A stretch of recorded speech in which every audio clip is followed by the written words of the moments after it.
Socrate se faisait souvent insulter. Pas parce qu'il faisait du mal, mais parce qu'il posait des questions. Et les questions dérangent toujours. Un jour, au marché, une femme l'a insulté devant tout le monde. Elle a crié. Elle a rabaissé. Elle a déversé toute sa colère sur lui. Socrate l'a regardé calmement. Il n'a rien répondu. Il est parti. Un de ses élèves lui a demandé. « Pourquoi tu n'as rien dit ?» Socrate a répondu. « Parce que sa colère lui appartient. Je n'ai pas besoin de la porter avec moi. » Et tout commence ici. La différence entre nous et les sages est là. Nous, on prend tout personnellement. Une parole devient une attaque. Un regard devient une insulte. Un geste devient une provocation. Les sages, eux, comprennent une chose simple. La colère appartient à celui qui la ressent. La colère n'a de pouvoir que si toi, tu lui en donnes. Alors pose-toi la question. Pourquoi on laisse les choses nous toucher autant? Pourquoi un simple mot peut nous voler notre paix? Ce soir, je ne suis pas là pour t'enseigner. Je suis là pour marcher avec toi.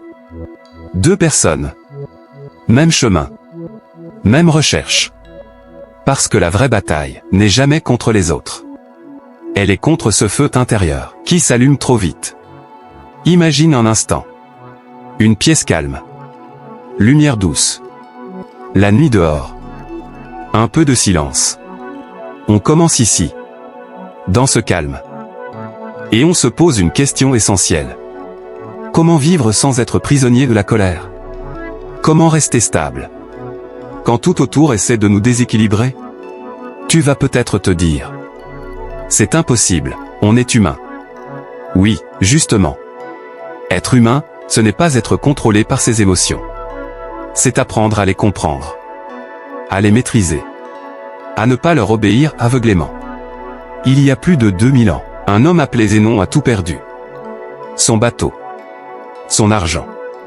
Sa vie d'avant. En une nuit. Et pourtant, il ne s'est pas effondré. Il ne s'est pas révolté. Il n'a pas crié contre le destin. Il s'est arrêté devant une librairie à Athènes. Quelqu'un lisait un texte sur Socrate. Il a écouté. Et à partir de là, le stoïcisme est né. Pas comme une théorie, mais comme une manière de vivre. Une façon de rester calme. Dans un monde qui pousse sans arrêt à colère. Avant d'aller plus loin, laisse-moi te poser une question honnête. Combien de fois tu t'es énervé? Pour réaliser après que ça ne valait rien. Combien de fois tu as parlé trop vite? Et regretté ensuite?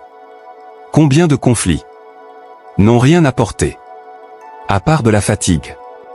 Sur le moment, la colère semble automatique. Comme si elle venait de l'extérieur. Mais en réalité, elle n'est toujours à l'intérieur. L'extérieur déclenche. Mais l'intérieur décide. Marc Aurèle, un homme qui dirigeait un empire, a écrit un jour. Ce qui te met en colère n'est pas l'acte de l'autre, mais ton jugement sur cet acte. C'est là que tout change. Ce n'est pas ce qu'on te dit. C'est ce que tu en fais. On se met en colère parce qu'on interprète. Parce qu'on imagine. Parce qu'on attend trop. On veut que les autres nous comprennent. Nous respectent. Se comportent comme nous on l'aurait fait. Et quand ce n'est pas le cas, on souffre. On s'énerve. On explose. Dans la vie quotidienne, ça arrive tout le temps. Un message sans réponse. Un ton froid. Un regard mal interprété. Un conducteur impatient. Une remarque déplacée. Mais pose-toi cette question simple. Est-ce que ça mérite vraiment de gâcher ta journée? Combien de fois une simple phrase a détruit un calme que tu avais mis longtemps à construire? Les stoïciens disaient: personne ne peut te nuire sans ta permission.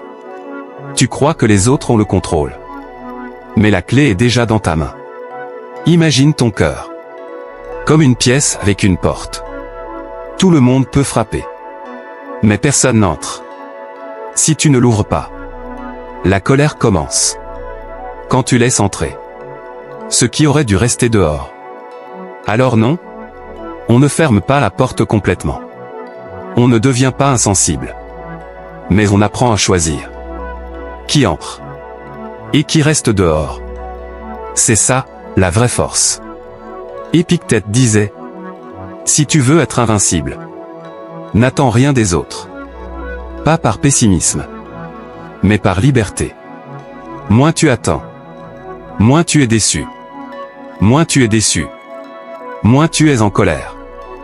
Le monde ne changera pas pour toi. Les gens ne changeront pas pour toi. Mais toi, tu peux changer ta façon de réagir. Et c'est là que commence la paix intérieure. Le calme n'est pas une faiblesse. C'est une puissance.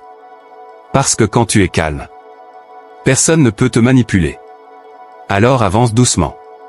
Observe-toi. Respire avant de réagir. Chaque fois que tu choisis le calme, tu gagnes un peu plus de liberté. Et rappelle-toi, la colère n'est pas ton ennemi. C'est un signal. Mais tu n'es pas obligé de lui obéir. La colère n'est pas ton ennemi. C'est un message. Un signal qui dit, quelque chose se passe en moi. Le problème, ce n'est pas de ressentir la colère. Le problème, c'est de lui donner le volant. La plupart des gens vivent comme ça. La colère arrive. Elle parle. Et ils obéissent. Ils répondent trop vite. Ils blessent. Ils regrettent plus tard. Mais toi, tu peux faire autrement. Entre ce qui se passe et ta réaction, il y a un espace. Petit, mais puissant. C'est dans cet espace que ta liberté existe. Quand quelqu'un te provoque, tu n'es pas obligé de répondre. Quand une situation t'énerve, tu n'es pas obligé d'exploser. Tu peux respirer. Tu peux observer. Tu peux attendre. Les stoïciens appelaient ça la maîtrise de soi. Pas le contrôle rigide. Pas le refoulement. Mais la clarté. Voir la colère arriver. La reconnaître. Et décider consciemment de ne pas la suivre. Marc Aurèle écrivait souvent: tu as le pouvoir de ne pas te laisser atteindre. Utilise-le. Ce pouvoir, tu l'as déjà. Mais personne ne t'a appris à t'en servir. On nous a appris à réagir, pas à choisir. On nous a appris à nous défendre, pas à rester calme. Alors forcément, on confond colère et force. On pense que se fâcher, c'est se respecter. Mais en réalité, la vraie force, c'est de rester stable. Quand tout pousse à perdre l'équilibre. Regarde autour de toi. Les gens les plus calmes sont souvent les plus solides. Ils ne crient pas. Ils n'explosent pas. Ils ne cherchent pas à gagner. Ils avancent tranquillement. Ils savent que toute énergie gaspillée dans la colère est une énergie perdue. Pose-toi une dernière question. Très honnêtement, qu'est-ce que la colère t'a vraiment apporté jusqu'à maintenant? Des relations meilleures? De la paix? Du respect? Ou plutôt, des tensions? Des regrets? Et beaucoup de fatigue? Chaque fois que tu choisis le calme, tu choisis la clarté. Chaque fois que tu ne réponds pas à une provocation, tu te respectes. Ce n'est pas fuir. C'est être au-dessus. La paix intérieure n'arrive pas d'un coup.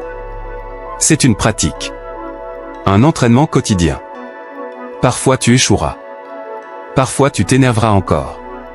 Et ce n'est pas grave. L'important, c'est de t'en rendre compte plus vite. De revenir au calme plus vite. De ne plus rester prisonnier trop longtemps. Petit à petit, la colère perd sa place. Elle devient plus faible. Moins bruyante. Et toi, tu deviens plus libre. Souviens-toi de cette phrase simple. Tu ne contrôles pas ce qui arrive. Mais tu contrôles la manière dont tu y réponds. Et c'est largement suffisant. Pour vivre en paix, prends une respiration. Laisse le silence s'installer. Et quand tu ouvriras les yeux, n'oublie pas. Le calme est déjà en toi. Il a toujours été là.